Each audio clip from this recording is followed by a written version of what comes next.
Hey guys, it's JC. I am back with another maybe difficult video this week. Last week, we talked about a tough pill to swallow. And I know it wasn't fun. And here we go again with another difficult subject. But I know that's not going to probably make me the most popular YouTuber. Here's the thing. If we're serious about our healing, the most important step is at the beginning is to understand the true depth of what this attachment to food looks like, what it is costing us, what it means on every level. So last week we talked about the lusts of our flesh and how we can lust after food, how it means I must have it at once, I must have it now, and how we call it a craving, but it can actually be a lust. And lusts of the flesh are not beaten by our willpower.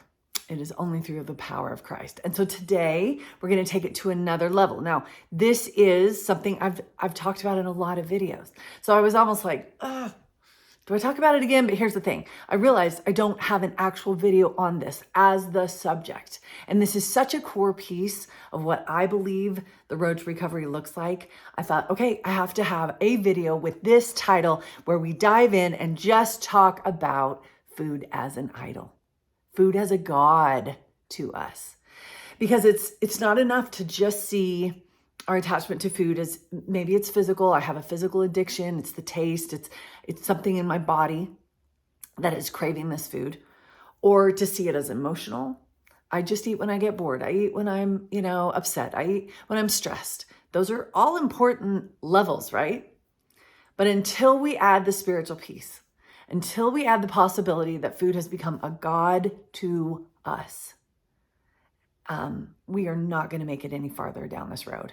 And I know it may repel you first, the thought, if you're new to the channel, new to this idea, that may repel you like, okay, hold on. It is not an idol to me. It is not a god to me. It's just a fun little treat, fun little reward. It's just my sweet tooth. It's just kind of my happy place.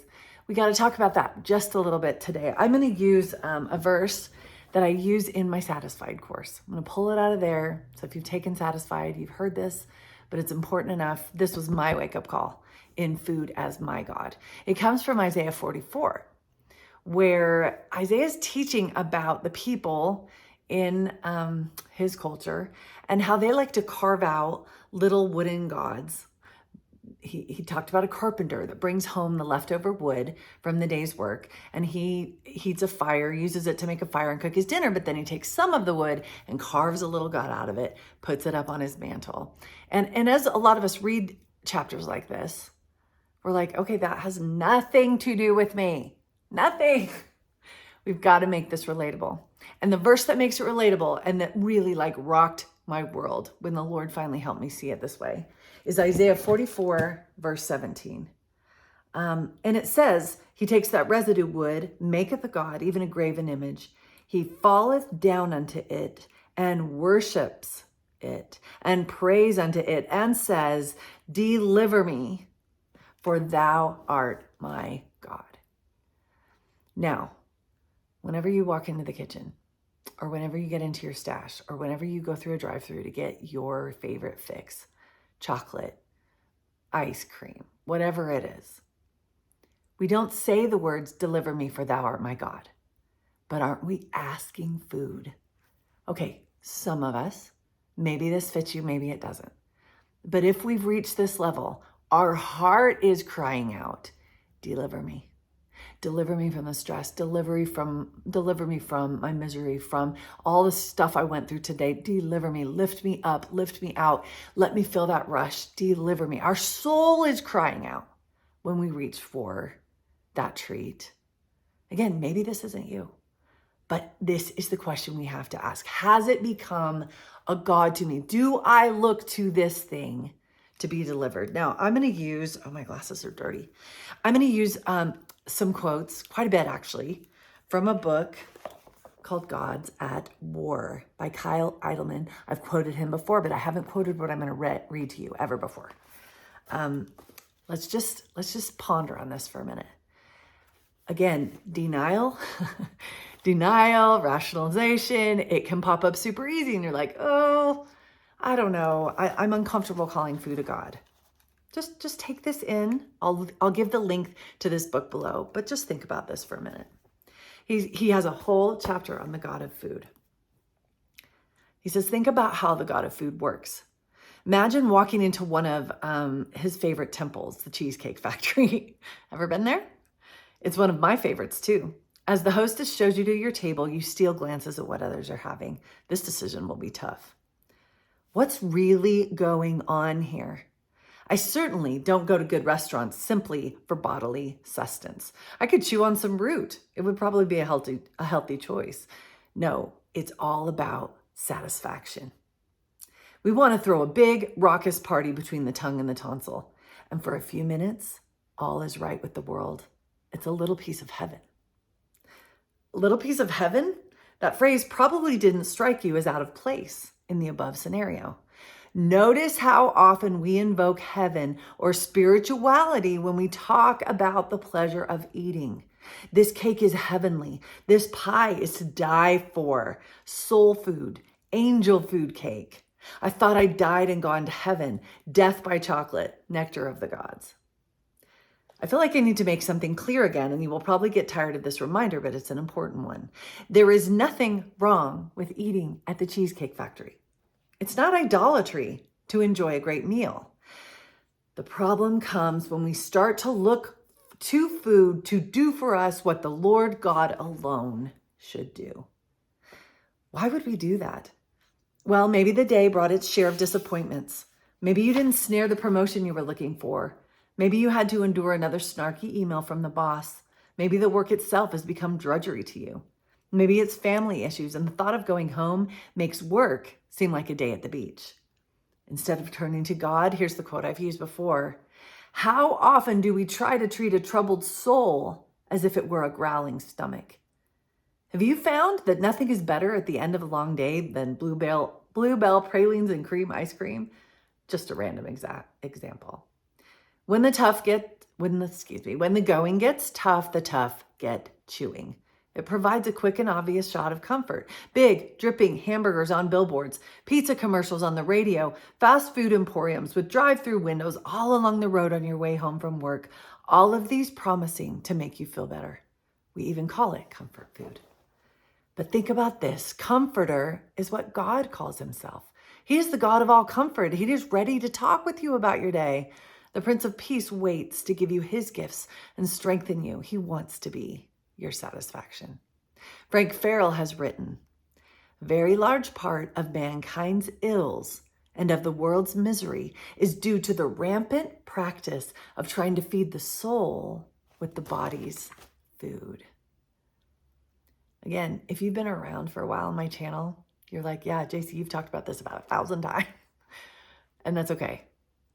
We can hear it again, right? Did you do it yesterday? Is this kind of your go-to? I heard someone talk about it in church. What's today? A few days ago in church, talking about chocolate, just like that. Gushing, praising, almost worshipful. I used to do that. Chocolate was it's my bliss. But has it taken the place of the one who truly can satisfy? Listen to one more part from his book. He says, I've got to get the right page. If we seek our joy and meaning in food, then the source of our joy always disappears and always must be found again. A consumable God. It is different with Jesus. It is different with Jesus. That right there is what we talk about in my Satisfied class. Well, that's what we talk about in many videos on this channel. If you are new to my channel, it is different with Jesus. He can satisfy 1 billion times better than food. But those of us just beginning, at the very beginning of this walk, that feels as foreign. We just think, okay, I go to church, I open my scriptures, I pray. That does not feel like food does. If you're at the beginning of a journey, don't worry. It's a learning process. Here's his last point that I want to make. If food has become your God, idols are defeated not by being removed, but by being replaced. Idols are defeated, not by being removed, but by being replaced. So if this, at the deepest core level, was one of the major things, or has been one of the major things driving you, not just that it tastes good, not just that you get a little rush, not just that, it's a little bit of bliss, but that it delivers you. If that's what's been driving you, all those failed diets, you just tried to remove it. You didn't replace the thing that was delivering your soul. And again, it's a consumable God. You just have to, like he just said, I love that. Oh, I need my glasses every time. The source of our joy always disappears and always must be found again if it's food. Oh gosh, you guys, what was that? Getting worked up. The Lord is different. His bread of life, his living water is different. But he isn't going to let us continue in a path of him and food. Maybe you've been turning to him a lot. Maybe it's been a practice. You've been religious. You've been, in church and you know the word and that's been something in your life. But has it been him and food? Has it been sometimes him, sometimes food? Has it been a little more food? He's a jealous God. He's not going to share his worship if we try to have a little of both. We will not know the fullness of what he offers until we replace fully and completely that attachment to the God of food. Okay, I hope that wasn't too repetitive. I needed a video just getting that out there on my channel. This is one of the core elements of a faith-based approach. You'll find other health coaches out there giving you a lot of advice on how to eat differently. But if this is the core issue, we need to have a Christ-centered path through his grace to begin to consume a new kind of food, the satisfaction that only he offers. I want to finish, and I've read this in other ones, but you guys, it has to finish out today. Oh, I turned too far. Isaiah 51, no, Isaiah 55. Let's finish with this. I've read it before, but it has to be in this video. 55, 1-3. Ho, everyone that thirsteth, come ye to the waters, and he that hath no money, come, buy, eat. Yea, come and buy wine and milk without money and without price. Wherefore do you spend money for that which is not bread, and your labor for that which satisfieth not? Why do you reach for Reese's Pieces and Krispy Kreme donuts and brownies and chocolate chip cookie dough and chips and soda? Again, speaking to myself, I've been there too. That which satisfieth not, it's consumable, it disappears. Hearken diligently unto me, and eat ye that which is good, and let your soul delight in fatness, not the fatness you can buy at the store, the fatness that comes in your pantry. Let your soul delight in his fatness. And if you haven't tasted it, if you haven't tasted a fatness that's better than any brownie, any treat, food, whatever your favorite one is, any candy bar, there's some things still to be learned in this walk of faith about who he is and what he offers. Incline your ear and come unto me, hear, and your soul shall live. He can light us up.